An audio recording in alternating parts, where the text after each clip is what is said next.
அருமையான தேவ ஜனமே, ஒரு வித்தியாசமான ஒரு வாழ்க்கையை சில பேர் வாழ்வாங்க. பார்த்தீங்கன்னா, மற்றவங்களுக்காகவே வாழ்வாங்க. காலையில் 4 மணிக்கெல்லாம் ஜெபம் பண்ணுவாங்க, மற்றவங்களுக்காக ஜெபம் பண்ணுவாங்க. திரும்ப காலையில் 9, 10 மணிக்கெல்லாம் ப்ரேயரில் உட்காந்துருப்பாங்க. 12, 1 மணி வரைக்கும் ஜெபிப்பாங்க.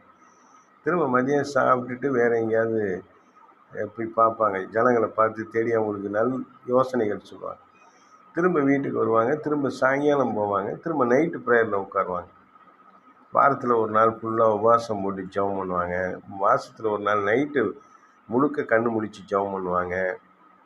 ஞாயிற்றுக்கிழமை தோறும் முழுக்க ப்ரேயரில் இருக்கிறதுக்கு ஆராதனை செஞ்சு உங்களுக்கு ஆசீர்வாதத்தை பெற்று தருவதுக்கு சனிக்கிழமை பூரா உபவாசத்தில் இருப்பாங்க. இப்படிப்பட்ட நல்ல ஊழியக்காரர்களை நம்ம கண்டுபிடிச்சி அவங்கள கனப்படுத்தணும். உண்மையான சத்தியத்தை எப்படியாவது ஜனங்கள்கிட்ட போய் சேரணும்னு நாங்களாம் இந்த மாதிரி யூடியூப் மூலமாகலாம் நீங்கள் சத்தியத்தை சொல்கிறோம். ஜனங்க இந்த உண்மையான சத்தியத்தை அறிஞ்சு கர்த்தருக்காக பிரகாசிக்கணும். இன்று உண்மையும் உத்தமமாக ஜெபம் பண்ணக்கூடிய ஊழியக்காரர்களை நீங்கள் கண்டுபிடிக்கணும். அந்த உண்மையான ஊழியக்காரர்கள் உங்களுக்கு ஜெபிப்பாங்க, ஆலோசனை கொடுப்பாங்க. அவங்களுக்கு உங்களுடைய உழைப்புலேருந்து காணிக்கை நிச்சயமாக கொடுக்கணும். காணிக்கை அப்படிங்கும் பொழுது அது அவசியம்தானா? அது எதுக்கு கொடுக்கணும்? பணம் கொடுக்கணுமா? இது என்னது கடவுள் பேரை சொல்லி பணம் கேட்குறாங்களே அப்படின்லாம் கேள்வி கேட்குறவங்க இருக்கிறாங்க. ஆனால் பைபிள் ஆரம்பத்துலேருந்து பார்க்குறப்ப காணிக்கை சொல்லப்பட்டிருக்கு. தெய்வமே தன்னையே காணிக்கையாக கொடுத்துருக்குறார். தெய்வம் தன்னுடைய ஜீவ சுவாசத்தை காணிக்கையாக கொடுத்து தான் உங்களை உண்டாக்கி இருக்கிறார், என்ன உண்டாக்கியிருக்கார். இயேசு கிறிஸ்து தன்னுடைய ஜீவனையே காணிக்கையாக கொடுத்துருக்கிறார்.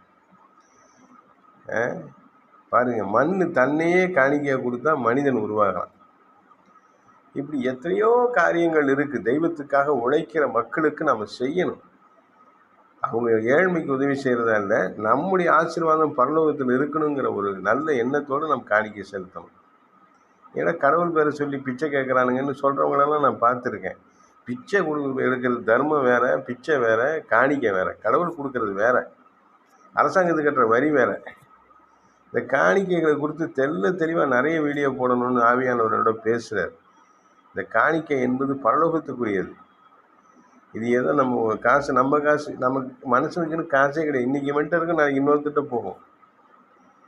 காசை பார்த்து கிருபை இழந்துடக்கூடாது. காசுக்காக என்ன இழந்துடக்கூடாது. தொடர்ந்து வீடியோ பாருங்கள். கர்த்தர் உங்களை ஆசீர்வதிப்பார்.